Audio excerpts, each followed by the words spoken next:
fin du monde approche. Mario Dumont. Mais au-delà de ça, Mario, c'est le retour du Schtroumpf grognon, là. Marie Montpetit. Il était pas de bonne humeur, puis ça allait pas comme il voulait. La rencontre, Montpetit-Dumont. Marie, la Coalition Avenir Québec avait promis de réduire la taille de l'État avec, évidemment, le déficit de 11 milliards. C'est une promesse qui revient les hanter. Oui, ben écoute, c'était même un message fort. Quand j'ai vu ça ce matin, écoute, je te remets en contexte. Moi, j'étais au gouvernement quand François Legault disait ça, quand il était dans l'opposition, puis il s'est gâté là, pour dire ça en 2016, en 2017, pendant la campagne électorale de 2018. Puis c'était comme un espèce de tu sais, c'est le genre de message facile quand tu es dans l'opposition, de dire « Ah, je vais couper des fonctionnaires, je vais sabrer dans l'État, dans la fonction publique, c'est des gratte-papier, il y a plein de monde qui font rien là-dedans. » Tu sais, c'est le genre de promesses un peu faciles qui plaît à l'esprit. Je vais couper des structures aussi. Puis tu sais, finalement, ce qu'on se rend compte, c'est que François Legault, il a eu le test de la réalité quand il est arrivé au gouvernement, puis il s'est rendu compte que c'était peut-être pas si facile que ça, couper du monde, tu sais. Puis moi, j'étais ministre à l'époque, puis je trouvais ça tellement simple. Puis je te fais une confidence, Mario, parce que ça m'a rappelé ça aujourd'hui. J'ai commencé ma carrière politique quand j'avais 11 ans. J'étais en 6e année, puis je m'étais présentée à la présidente de mon école primaire. Puis, ben écoute, à l'époque, j'avais promis, tu sais, c'était à l'époque, on doit être en 91 à peu près, il y a encore des petits berlingots de lait. Puis, une des affaires, il y a plein de monde dans ma classe qui n'aime pas ça, les petits berlingots de lait. Puis, j'avais eu une fabuleuse idée de promettre des berlingots de lait en chocolat. Je trouvais que, tu sais, du lait au chocolat, je m'étais dit, tu sais, tant qu'à avoir des berlingots de lait, ayons du lait au chocolat, je trouvais que c'était bien... en tout cas, électoralement, pour se faire élire, c'est du solide, là. C'est pas sur moi que dans mon discours final dans ma classe de l'école primaire de Sainte-Marthe, ça a été très populaire et j'ai eu une ovation debout et je me suis gagné des élections, bon. Ouais, mais j'avais pas validé vraiment la possibilité. Moi, j'y croyais vraiment, tu sais, mais j'avais pas, tu sais, c'était pas de la bullshit. Je pensais vraiment qu'on pouvait faire ça. Puis une fois que je suis allée visiter, tu sais, valider cette option-là avec le directeur de l'école et la commission scolaire, je pense que j'étais quand même allée assez loin dans ces démarches à l'époque. Puis on m'avait comme dit que ça se pouvait pas, tu sais, que je livrerais pas la marchandise sur ce dossier-là. Mais ça me donne tout le temps cette impression-là, tu sais, quand j'entends... C'est pas vrai que t'as commencé ta carrière avec une promesse non remplie? Ouais, je sais, mais c'était pas un mensonge. Vraiment, j'y croyais, là. Puis, tu sais, je suis en 6e année. Si j'avais eu un peu plus de temps, je pense que j'aurais peut-être pu la concrétiser. J'avais quand même beaucoup de volonté à l'époque. Mais on m'avait dit que non, ça se faisait pas. Puis, ouais, j'ai commencé avec un engagement brisé. Mais j'en avais d'autres, Mario. Puis, j'ai fait le reste de la liste. Mais ça m'a toujours... je dois te dire quand même que ça m'a toujours porté dans ma carrière de politicienne sur des fois entre ce que tu veux faire, ce que tu promets. T'es peut-être mieux d'aller vérifier au préalable avant de réfléchir à voix haute, puis avant de promettre des engagements, il faut que tu les vérifies.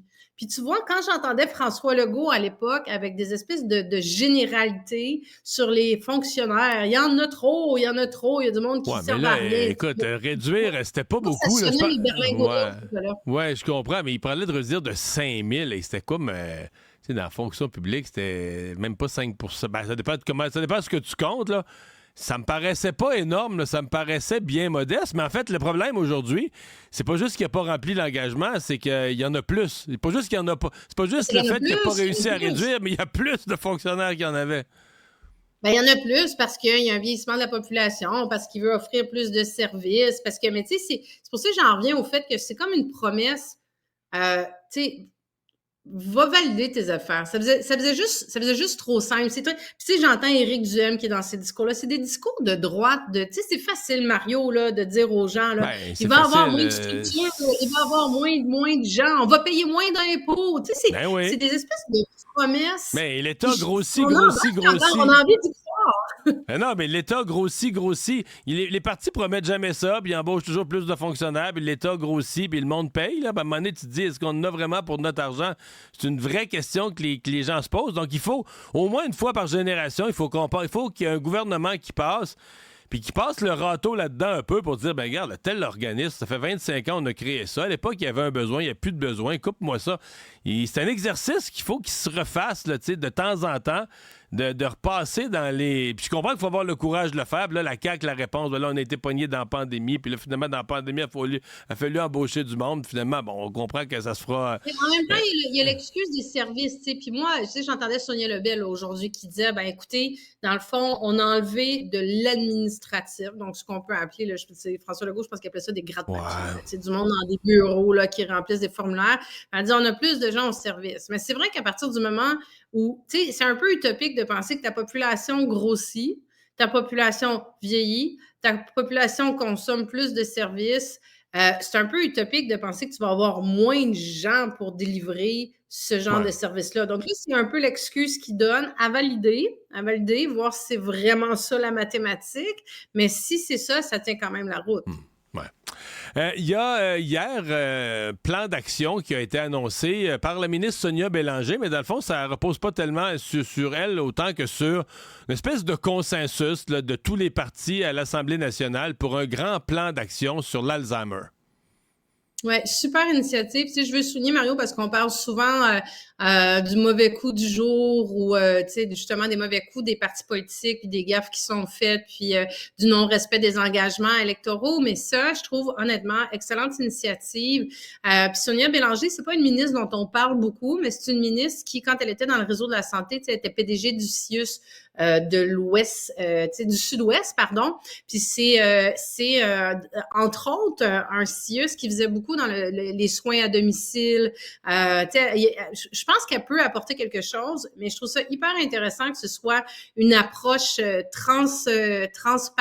transpartisane qui se fait un peu comme ça a été pour le cas pour l'aide médicale à mourir.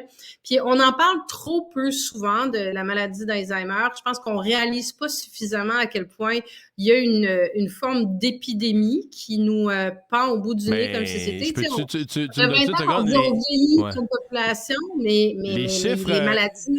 Les chiffres qui accompagnaient leur lancement, là, en 2008, il y avait 100 000 cas d'Alzheimer au Québec.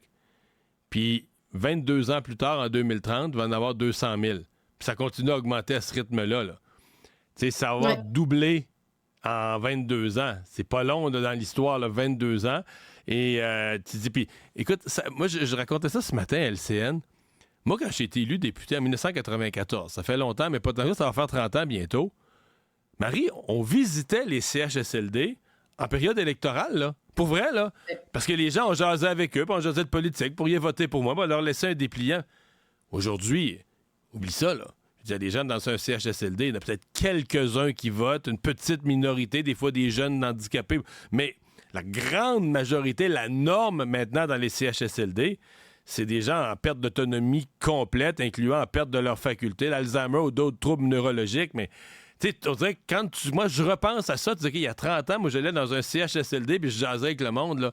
Maintenant, là, tu vas dans un CHSLD, on les fait manger à la cuillère, ils ont les yeux vides, tu sais, mais c'est des grands nombres de personnes là, qui terminent leur vie. Tellement bon, Mario.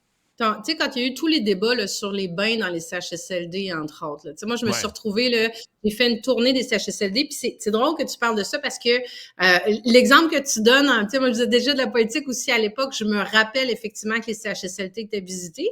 Puis moi, en 2003, je travaillais dans le réseau de la santé, je faisais de la recherche dans les CHSLD, puis c'est un peu l'exemple que je donnais, tu sais, 20 ans plus tard. Je disais, en 2003, début des années 2000, là, le cas classique qu'on retrouvait en CHSLD, c'était le mari, c'était le monsieur, 80 ans, sa femme était décédée, il était pas trop capable de se faire 2 toasts, tu sais, donc il se retrouvait un peu mal pris, il se retrouvait en centre hospitalier de longue durée, hein, c'est ça, un CHSLD. Il conduisait sa voiture, il allait faire ses... Tu sais, il était autonome. C'était vraiment, tu sais, c'était semi-autonome. C'est juste souvent, il n'arrivait pas à se faire à manger.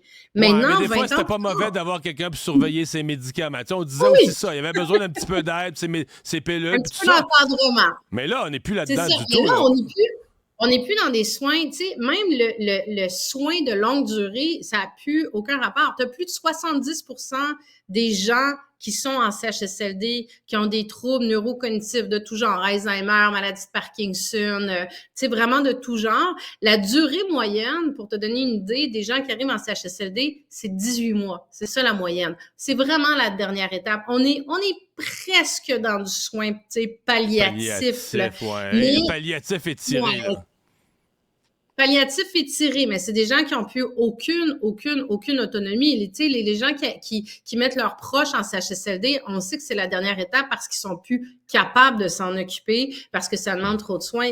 Mais je voulais souligner cette initiative-là, en fait, des parlementaires parce que, justement, c'est un enjeu qui nous pend au bout du nez et il faut parler de toute la question, entre autres, pas seulement la personne qui a la maladie, il y en aura de plus en plus et ça va s'accélérer parce qu'on est dans un contexte où le vieillissement de la population s'accélère aussi, mais c'est toute la question des proches aidants, c'est les gens qui sont autour, et ça, on a encore beaucoup de chemin à faire, parce que dans certaines situations, les proches aidants, les aidants, un aidant naturel va être aidé par le gouvernement, un proche aidant le sera pas nécessairement au niveau des crédits d'impôt, tout ça. Il y a encore beaucoup de réflexions à faire là-dessus, parce qu'il y a des gens qui vont consacrer 10, 20, 30 heures par semaine pour aider leurs proches.